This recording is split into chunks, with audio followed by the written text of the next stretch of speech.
마스크를 쓰고 예배를 본 적은 생전 처음인 것 같습니다. 그러나 우리가 또 최대한 이성적으로 대처하고 신앙적으로 대처를 또 잘해야 되는데, 그래도 이렇게 마스크를 쓰고 손소독을 하고 우리가 할 것은 또 최선을 다해서 해야 되기 때문에 어저께 제가 각 기관장님들에게, 순장님들에게 예배 시간에 반드시 마스크를 쓰도록, 그리고 손을 들어오면서 반드시 소독을 하고, 또 나갈 때도 소독도 해도 좋겠고요. 자주 손을 씻고 자주 손과 또 입을 통해서, 이 침을 통해서 전염성이 강하니까 이걸 우리가 이것만 잘 지켜도 문제는 없습니다. 우리 한국뿐만 아니라 전 세계가 신종 코로나 바이러스 때문에 몸살을 앓고 있습니다. 우리 한국은 점점 좀 줄어드는 것 같더니 신천지가 저 아랫역 지방에서 어떤 수료식을 대대적으로 하는 바람에 거기서 전염이 돼서 각자 지방으로 또 돌아가니까 지금 많이 전염이 돼서 기하급수적으로 숫자가 늘었습니다. 그래서 모든 신천지 교회는 다 문을 닫았습니다. 그런데 어저께 우리 노예에 속한 한 마포에 있는 교회인데, 상당히 큰 교회인데, 한 분이 찾아와서 주보를 좀 달라고, 내일 교회에 좀 가야 돼, 이 교회에 나와야 되겠다고. 내가 일본에서 왔는데 11조도 좀 모아놓은 것도 하고 그러려고 내일 나올라 그럽니다. 마침 사모님이 거기 있어서, 목사님 사모님이, 아닙니다, 몇 주 동안은 우리 교회 교인들만 예배를 드리게 됩니다. 안 됩니다. 거절을 했다고 노예 전체 목사님들에게 그 메일을 보냈습니다. 신천지에게 지령이 하달이 됐는데 모든 신천지 교회가 문을 닫았으니까 이제는 2씩 3씩 짝을 지어서 기성교회에 들어가서 전파를 시키라고.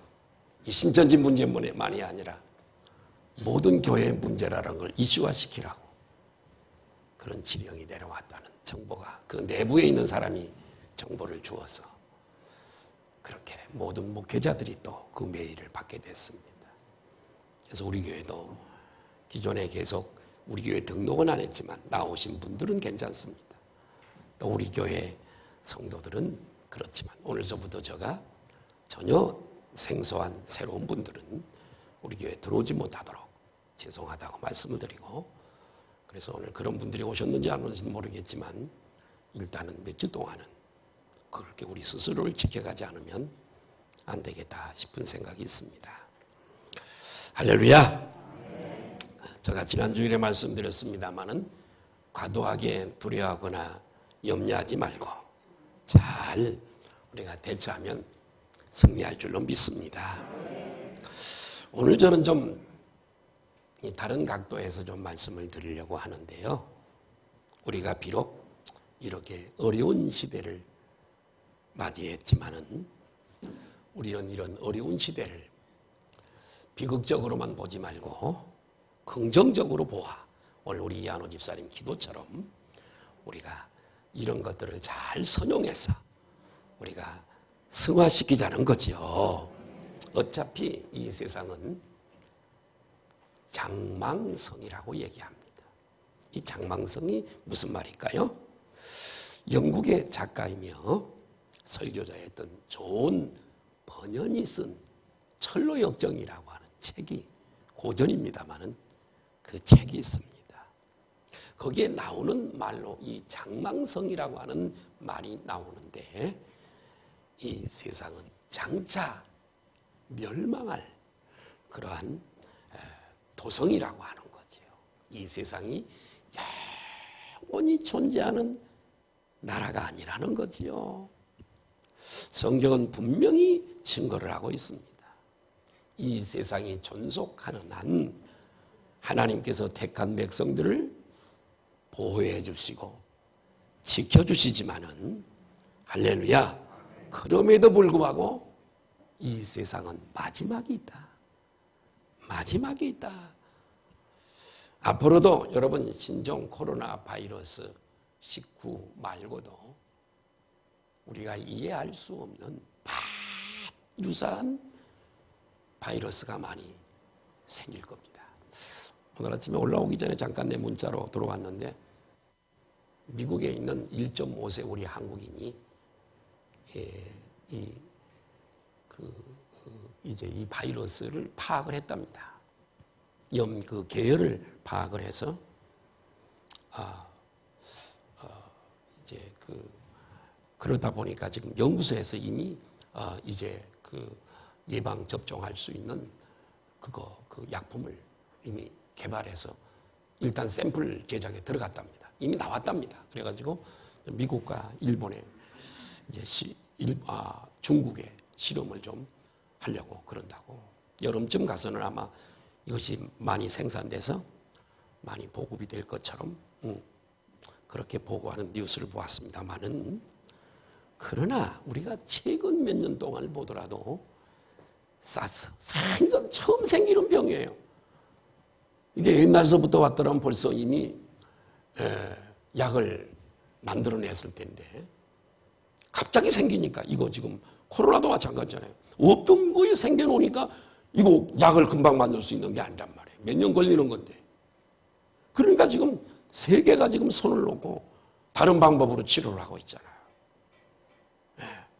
또 사스 후에는 또 얼마 있다가 메르스가 또 생기게 돼요. 그러다가 또 몇 년 있다가 또 지금 이제 이 코로나가 생겨가지고, 그 앞으로 이런 일이 없으라는 보장은 없어요. 계속해서 생길 겁니다. 계속해서. 그래서 지금 얼마나 많은 이 세계가 이것 때문에, 코로나 때문에 경제적으로 손실이 크고 어려움을 당하고 있습니까? 그러나 이번에도 열에 약하다 그러잖아요. 이렇게 소동을 겪게 되지만 머지않아 곧 극복하게 될 것이고, 앞으로 다른 신종 바이러스가 계속해서 출현을 하게 될 것입니다. 어디 그뿐입니까? 이 종말이 다가올수록 성경에서 이 종말의 전조를 우리에게 말씀해주고 있는데, 전쟁과 난리와 지진과 기상이변이나 각종 재난, 화산 폭발이라든가 이런 것들이 발생할 것이 뻔합니다. 얼마 전에도 필리핀에서 이 화산이 폭발해서 문제가 심각한 것을 우리가 잘 알고 있지 않습니까? 지금도 힘들어 죽겠는데 앞으로 그런 일들이 더 생긴다고요? 반감이 생길 수 있지만은, 그러나 이건 현실입니다. 앞으로 갈수록 더 어려운 병이 자꾸 생기게 되어지는 것입니다. 그러면 우리는 지혜로운 태도가 무엇일까요? 따라하십니다. 대비하는 것이다. 평소에 정신없이 분주하게 살다 보니까 이 종말의 문제에 대해서 대비하지 못하고 무관심하게 살아갈 수 있습니다. 그러므로 이번 기회에 눈앞의 사태, 이 전염병에만 우리가 신경 쓰지 말고 종말을 대비하는 우리는 자세를 가져야 될 줄로 믿습니다. 오늘은 이 종말을 대비하는 이 종말론적 신앙에 대해서 좀 말씀을 깊이 좀 들으려고 그럽니다. 성경에 보면 예수님이 속히 재림을 하신다라고 기록이 되어 있습니다. 여러분, 우리 주님의 재림의 날이 종말의 날인 줄로 믿습니다. 그런데 2000년이 넘도록 예수님의 재림은 아직 되어지지 않고 있습니다. 거짓말이 아닌가? 성경 거짓말하고 있는 게 아닌가? 그런 의문을 우리가 가질 수 있습니다만은, 그런데 그렇지 않습니다. 예수님은 반드시 재림에 오십니다. 그리고 인류의 역사는 반드시 종말을 고하게 됩니다. 성경에 예수님의 재림에 대해서 구약 성경에는 약 1500번 정도 예언하고 있습니다. 몇 번요? 1500번. 예수님의 초림에 대해서도 많이 예언되어졌는데 예수님의 초림도 그렇게 해서 오셨습니다. 예수님의 다시 오시는 재림도 1500번이나 성경에, 구약 성경에 기록되어져 있고 신약 성경에는 약 300번 정도가 기록이 되어져 있습니다. 그렇기 때문에 하나님은 이 말씀대로 이루시는 줄로 믿습니다. 이 말씀을 변경하거나 취소되는 법이 없어요. 다만 지연되고 있는 것뿐인데 지연되어지는 이유를 성경에는 밝혀주고 있습니다. 베드로후서 3장 8절 9절을 볼까요? 시작. 사랑하는 자들아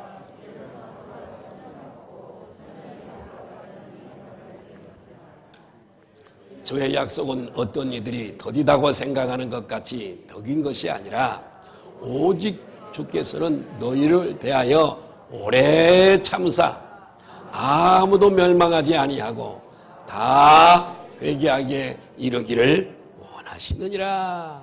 택한 백성들이 더딘 것은 뭐냐면 택한 백성들이 다 한 명도 빠짐없이 출애굽을 할 때 이스라엘 백성들이 다 저 강 바다 저쪽 건너편에 마지막 투자까지 다 거기에 올라설 때에 물이 합쳐졌던 것처럼 우리 예수님의 재림도 택한 백성들을 다 지구 곳곳에 지구촌에 공산주의 사회주의 국가 구석구석에 택한 백성들이 다 돌아오고 성경에 보니까 이스라엘이 마지막으로 돌아온다는데 그러고 나면 주님이 다시 오실 줄을 믿습니다. 더딘 것이 아니라 지연시키는 거예요. 왜? 택한 백성들을 다 예수 믿어 구원받게 하셔야 되니까. 마태복음 24장 14절에도 이렇게 말씀을 하고 있어요. 시작.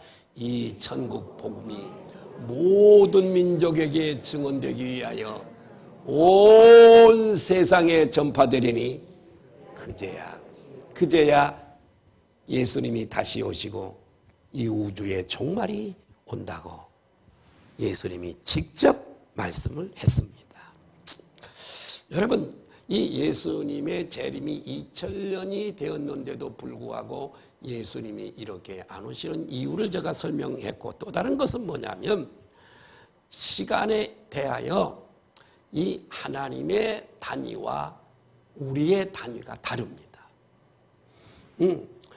시간에 대한 우리의 단위와 하나님의 단위가 다른데 그게 뭐냐면 우리는 시간 속에 여러분 살아가고 있어요. 우리 인생은 어쩔 수 없이 이 시간 속에 갇혀 살게 돼요.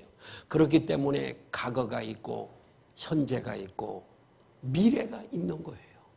1년이라고 하는 해가 있고 월이라고 하는 달이 있고 일이라고 하는 날이 있고 시간이 있고 그죠? 시간이 있고 분이 있고 초가 있어요. 우리는 그 시간을 초월하지 못해요. 시간 속에 살아가는 거죠. 어디까지 걸어가는 데는 얼마가 걸리고 운전을 해서 가면 몇 시간이 걸리고 이 시간의 제한을 받고 적용을 받게 살아가게 되는 겁니다. 그러나 여러분 우리 하나님은 시간 속에 계신 분이 아니세요. 시간을 적용받거나 시간에 이렇게 제한을 받는 분이 절대 아니세요. 이분은 영원 속에 계시는 분이세요. 곧 하나님은 시간 속에 갇히신 분이 아니기 때문에 과거와 미래가 존재하지 않아요. 하나님은 항상 현재에 계시는 분이세요. 할렐루야. 차원이 굉장히 깊은 얘기인데 이해가 되실는지 모르겠어요. 하나님은 항상 현재에 계시는 분이세요. 그러므로 우리가 볼 때 2000년이 무지무지 긴 시간이지만 하나님 보실 때는 1000년이 하루 같은 거예요. 왜 그러죠? 시간 속에 계신 분이 아니라 이분은 영원 속에 계셔서 현재에 계시기 때문에 2000년이라도 그분은 하루 같은 거예요. 우리가 2000년 긴 거지 그분은 잠깐이란 말이에요.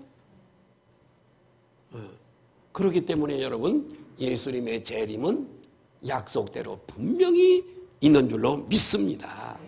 할렐루야. 중요한 것은 하나님의 택한 백성들이 다 회개하고 그리고 구원받을 때까지 따라하십시다. 기다려주시는 것이다. 할렐루야. 저는 오늘 두 가지를 저와 여러분들에게 말씀을 드리려고 합니다. 첫 번째는 임박한 종말입니다. 임박한 종말. 오늘 본문은 사도 바울이 종말을 대비하는 자세를 증거한 중요한 말씀이에요. 종말을 살아가는 우리가 어떻게 살아가야 할 것을 말씀해 주고 있어요. 그는 이 종말의 날이 성큼 이렇게 지금 다가오고 있다라고 바울은 강조하고 있어요. 로마서 13장 11절을 보실까요? 시작. 또한 너희가 이 시기를 알거니와 자다가 깰 때가 벌써 되었으니 이는 이제 우리의 구원이 처음 믿을 때부터. 아멘. 우리의 구원. 자, 여기를 집중하세요. 집중하세요. 우리의 구원이 처음 믿을 때보다 훨씬 가까웠다. 아멘. 이 시기는 종말을 가리켜요. 마지막 때의 종말을 가리키는데 곧 예수님이 재림하실 때가 가까웠다는 거죠. 자, 그런데 여러분, 우리는 이미 구원을 다 받았는데 중요합니다. 이미 우리는 구원을 받았는데 그런데 여러분 구원 받았는데 무슨 소리 하고 있어? 그런데 여러분 잘 기억해 보십시오. 따라하십시다. 구원은 긴 과정이다. 잘 들어보세요. 우리가 예수 그리스도를 믿고 구원받았다고 하는 것은 그 과정 중에서 한 부분인 줄 믿습니다. 믿음으로 의인 되었지요. 이것을 신학적인 용어로 칭의라, 부를 칭자, 의로울 의자라고 해서 믿음으로 의롭다함을 받는 거예요. 예수님 믿고 영접하면 법적으로 하나님의 자녀가 되었다는 뜻이에요. 할렐루야. 그러므로 분명히 구원을 받은 거예요. 그러나 구원의 긴 여정 가운데 한 부분이에요. 따라하십시다. 따라합니다. 칭의는 과거적 구원이다. 아멘. 그런데 의인으로 인정받은 후에는 실제적으로 구원받은 이후에 하나님의 자녀가 된 이후에는 실제적으로 하나님의 자녀답게 하나님의 거룩한 형상, 우리 예수 그리스도의 거룩한 형상을 닮아가야 될 줄로 믿습니다. 이걸 신학적인 용어로 성화라 그럽니다. 한번 따라 하실까요? 성화. 믿음으로 구원받았지만 아직 죄성이 있고 예습관이 있고 그대로 살아가는 거죠. 여러분, 믿음으로 의롭다함을 받고 난다고 완전히 180도로 새 사람 됐나요? 여전히 죄성이 있고요. 죄 짓고 그래요. 느끼잖아요, 여러분? 그러나 그건 과거적 구원이에요. 현재적 구원은 예수님의 형상을 이루는 거예요. 아멘. 따라합니다. 현재적 구원. 이 성화는 현재적 구원이에요. 계속 성화가 점진적으로 이루어져 가는 거지요. 그리고 마지막 종말에는, 이 종말의 날에는 우리가 완전히 영광스러워지는 영화를 이루게 되어지는데, 영화 따라할까요? 영화. 구원에도 순차사가 있어요. 미리 정하신 그들을 또한 부르시고, 부르신 그들을 또한 의롭다 하시고, 의롭다 하신 그들을 영화롭게 하셨느니라. 그죠? 영화가 맨 마지막 단계예요. 예. 예. 그래서 이 영화를 이루게 되는데, 이것이 따라합니다. 미래적 구원. 그러니까 여러분, 이 구원은 긴 과정이에요. 이해가 되시면 아멘 하십시다. 여기까지 가야 완전한 구원이 되어지는 거예요. 여기까지 가야 되는 거예요. 중간에 떨어져 버리거나 세상으로 가버리거나 그거 안 되는 거예요. 안 되는 거예요. 그래서 바울은 구원이란 긴 과정이다 하는 걸 우리에게 밝혀주고 있는데 빌립보서 2장 12절을 보실까요? 시작. 그러므로 자 잠깐만 여러분 마스크 쓰고 예배를 드릴 만큼 귀하게 오늘 오셨어요? 진리를 깨닫고 돌아가셔야 되잖아요. 뭔 소리가 뭔 소리인지 모르고 돌아가면 큰일이에요. 자 보세요. 구원은 긴 과정이다. 자 한번 읽으실까요? 시작. 그러므로 나의 사랑하는 자들아 너희가 나 있을 때뿐만 아니라 더욱 지금 나 없을 때에도 항상 복종하여 거기서부터 중요해요. 두렵고 떨림으로 너희 구원을 이루라는 말은 과거예요? 미래예요? 미래예요. 구원을 완성하라. 구원을 이루어라. 따라하십시다. 너희 구원을 이루라. 따라 너희 구원을 완성하라. 중요하죠. 중요하죠. 끝이 중요하죠. 여기서 구원을 이룬다고 하는 말은 성화를 이루어가는 거예요. 우리는 여기서 용어 몇 가지를 알아둘 필요가 있어요. 종말이라는 말과 말세라는 말을 이해해야 돼요. 종말은 여러분 인류 역사의 마지막 시점을 얘기해요. 헬라어로 첫 자가 알파예요. 알파. 알파벳 끝자가 오메가예요. 그래서 이 종말을 오메가 포인트라 그래 헬라어로. 종말. 말세란 뭐냐? 마지막 때의 일정한 기간을 말세라고 하는데 예수님의 초림과 예수님의 재림 사이를 말세라고 얘기해요. 그러므로 지금이 말세, 예수님의 재림이 아직 없으니까. 지난주일에 제가 지구 종말 시계를 말씀을 드렸습니다. 과학자들이 각 분야별로 세계 상황을 연구하고 종합을 해서 종말이 얼마나 가까웠는가를 시계로 표시하는 것인데 현재 종말을 100초 전으로 그렇게 나타나는 모든 징조라든가 모든 이런 걸 통해서 지금 종말 100초 전이다 이렇게 발표를 했습니다. 그러니까 여러분 우리 생각보다도 훨씬 더 종말이 가까이 오고 있다는 거지요. 자동차 백미러에 보면 흰 글씨로 써놓은 경고문이 있어요.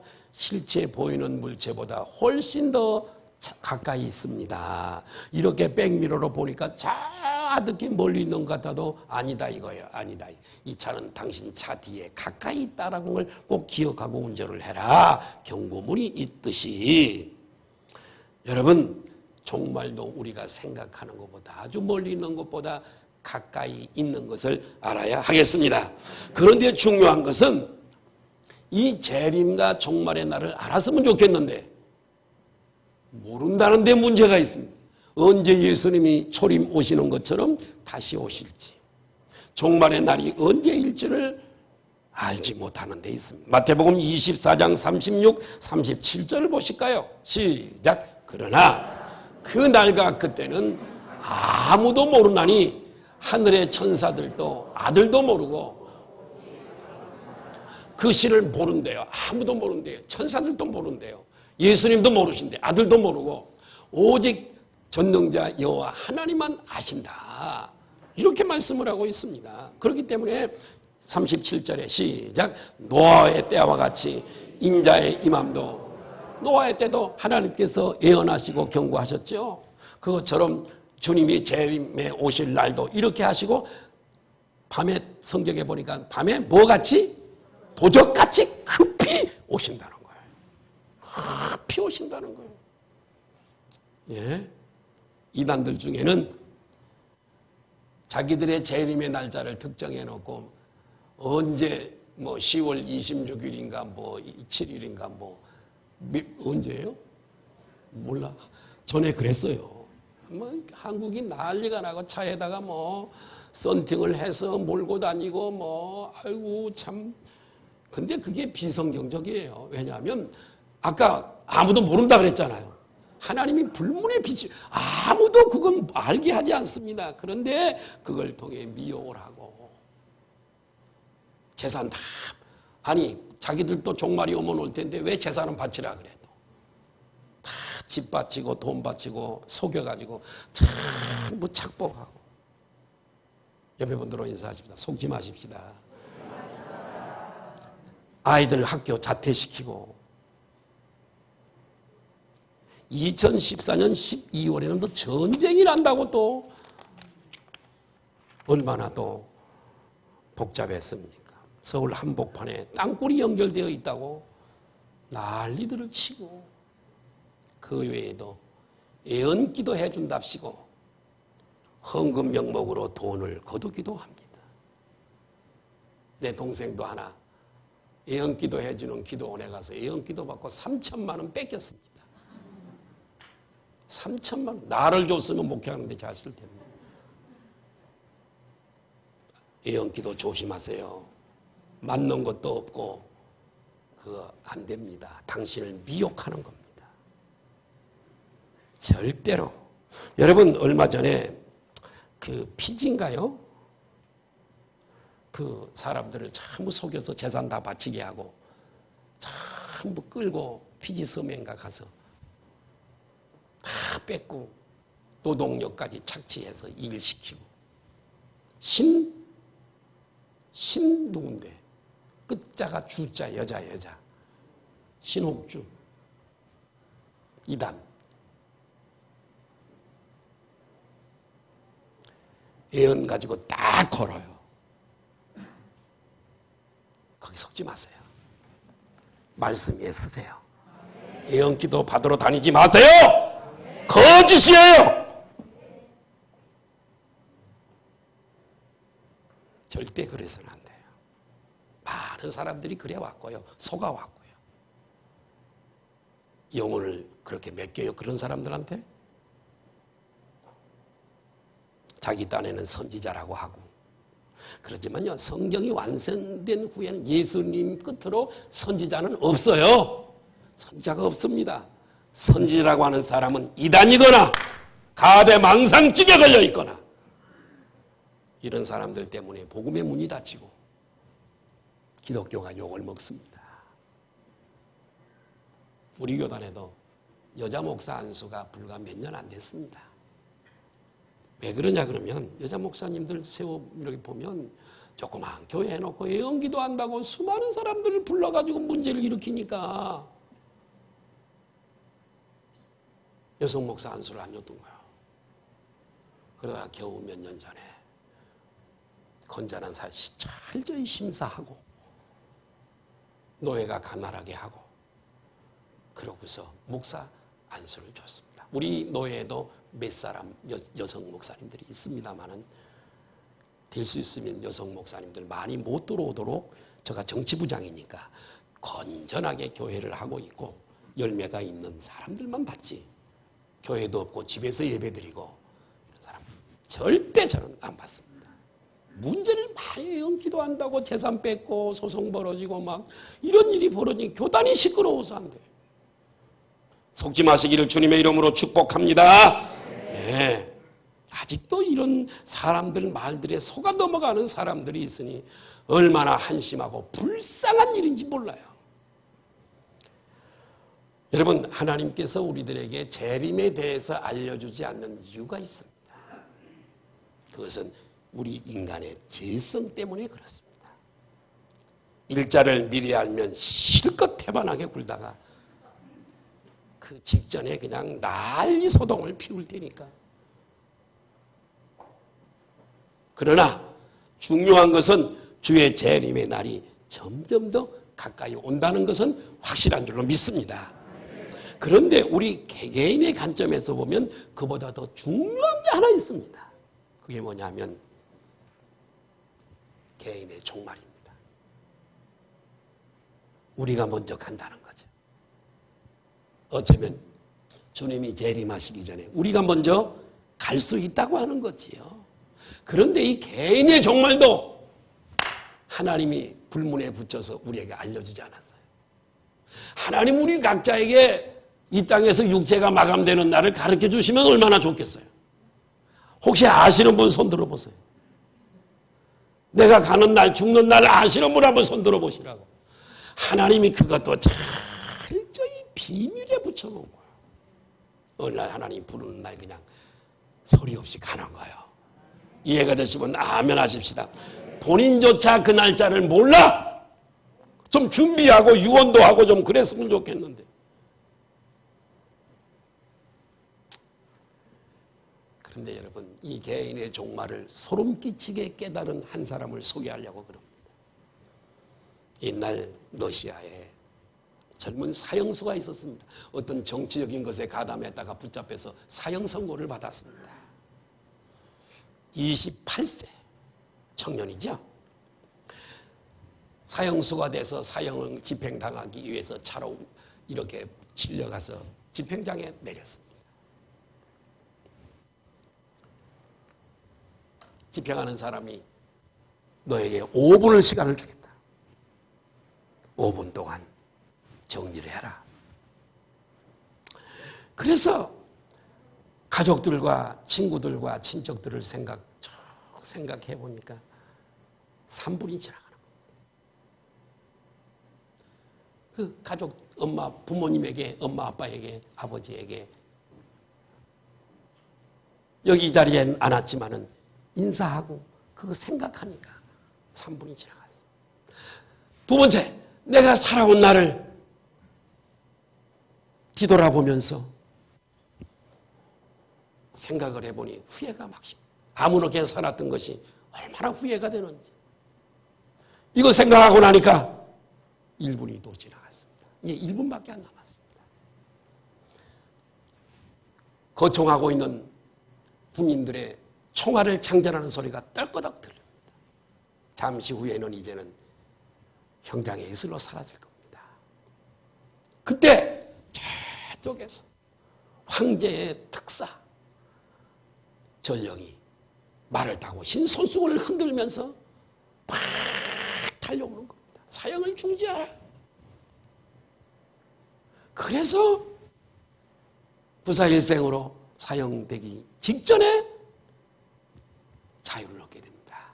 그 사람이 누구죠? 죄와 벌을 쓴 문호, 러시아의 대문호 도스토옙스키인 것을 우리가 잘 압니다. 그 이후로 이 친구는 이 마지막 5분을 생각하면서 한시도 헛되이 살지 않았답니다. 열심히 살았다고 합니다. 여러분, 우리는 세월이 이렇게 빨리 지나가다 보면 언젠가는 우리의 피가 멈출 때가 있고 우리의 호흡이 멈출 때가 머지않아 오게 됩니다.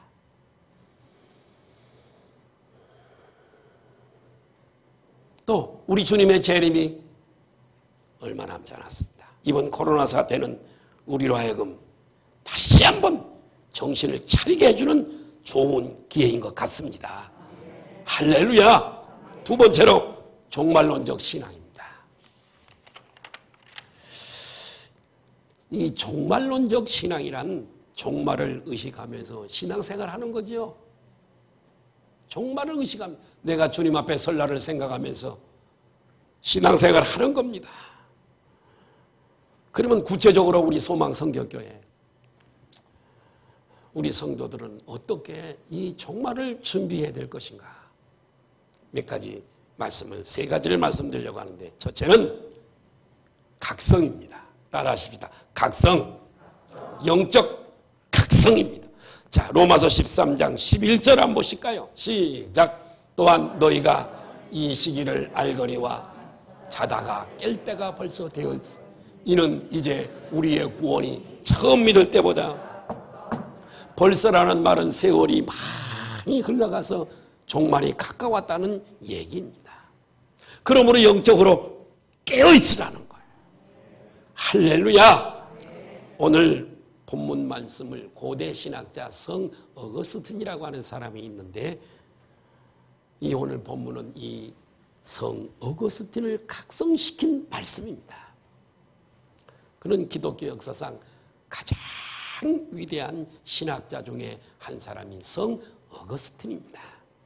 그런 젊은 날에 마녀교 이단에 빠지기도 했고 젊은 나이에 여자를 만나서 그런 또 좀 어두운 삶을 살았고, 그러나 그는 방탕한 삶을 살았지만 믿음의 어머니를 모니카를 두어서 30년 동안을 이 자식을 위해서 기도했습니다.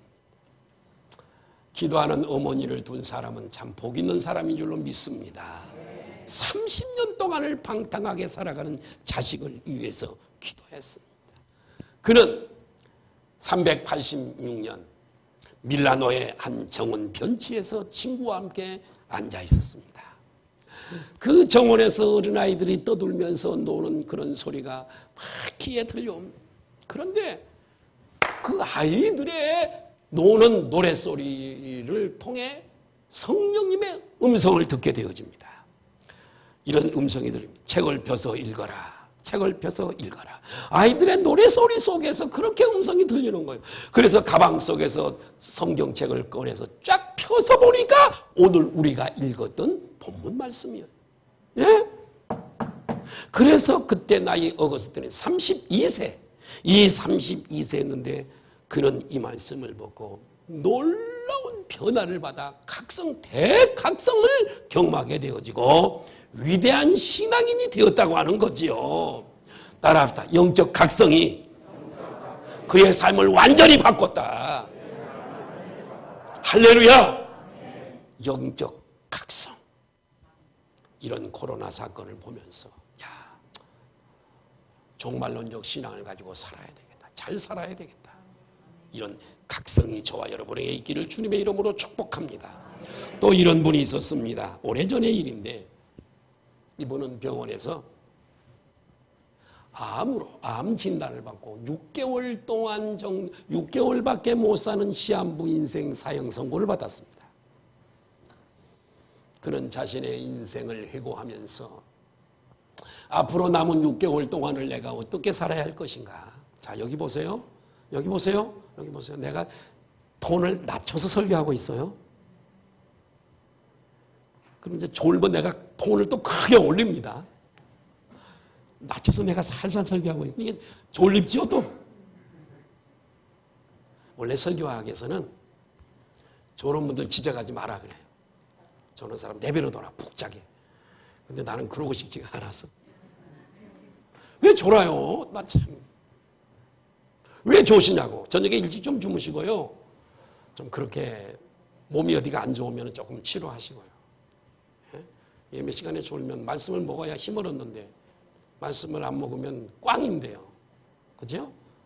순돌이 엄마 얘기 듣고 내가 살 수 없는 거 아니에요. 하나님 말씀 듣고 살아야지. 그죠? 마실 가서 우스갯소리하고 은혜 못 받잖아요. 여기서밖에는 못 듣는데 졸아버리면 안 되잖아요. 그죠? 졸리면 자꾸 기도해서 그걸 마스터해야 돼요. 안 돼요. 절대 안 돼요. 말씀에 붙잡히지 않아서 그러거든요. 자, 그래서 남은 6개월을 어떻게 살아야 되나 고민을 했습니다. 그러다가 결정을 했습니다. 그동안 자기와 관계가 소원했던 사람, 자신이 상처를 입힌 사람들, 자식 때문에 손해를 본 사람들, 이런 사람들을 찾아가서 6개월 동안에 다 사과를 했습니다. 그렇게 시간을 보내다 보니까 훌쩍 몇 달이 흘러갔습니다. 그런데 마지막으로 병원에 가서 진찰을 받는 과정에서 6개월 전에 했던 암 진단이 오진인 것이 발견됐어요. 오진이었어요. 주위 사람들이 오히려 화를 내면서 그 의사, 그 병원 고발을 해서 막 그렇게 화를 냅니다. 하지만 그는 오히려 이렇게 얘기를 했습니다. 지난 몇 개월 동안은 내게 있어서 내 인생에서 가장 황금기였습니다. 앞으로도 계속 그렇게 살 겁니다. 이런 교훈을 준 병원에 오히려 그 의사에게 감사합니다. 이렇게 얘기를 했습니다. 할렐루야. 예수님도 우리에게 이렇게 말씀하셨어요. 마태복음 24장 42절에 보니까 시작. 자, 잠깐만. 어떻게 하라고요? 깨어있어라. 잠자고 있으라고요? 안 해요. 깨어있어. 어느 날에 너희 주가 임할는지 너희가 알지 못합니다. 깨어있어라.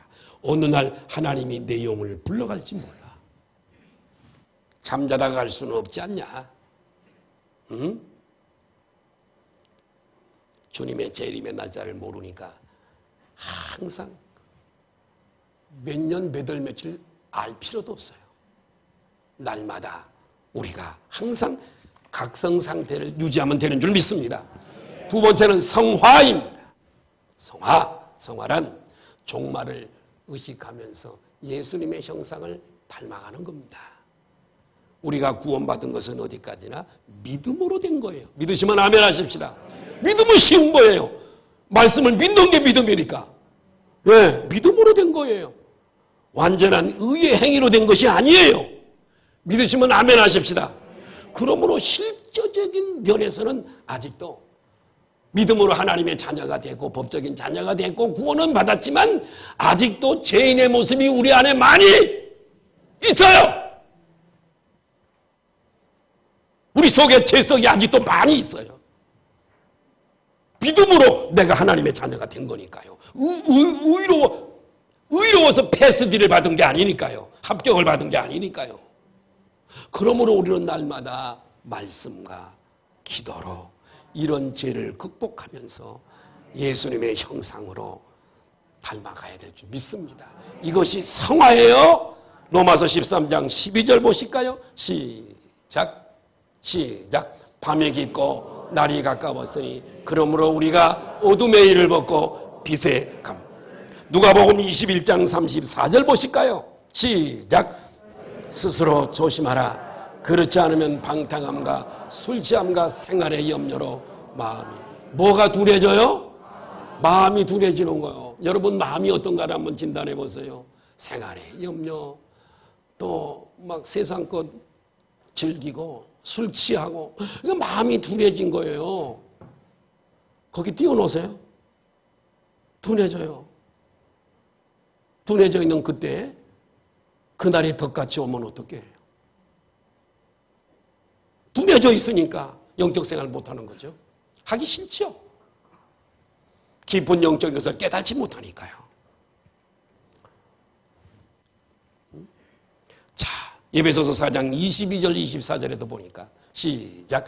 너희는 유혹의 욕심을 따라 썩어져가는 구습을 쫓는 옛사람을 벗어버리고 오직 너희의 심령이 새롭게 되어.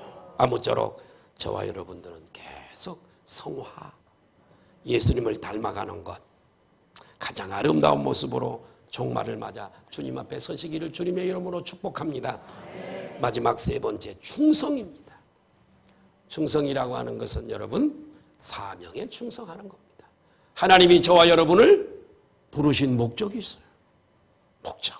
주님이 재림하실 때 혹은 개인의 종말이 닥쳐올 때에 여러분 충성을 다하는 모습을 보일 수 있다면 얼마나 큰 복이겠어요?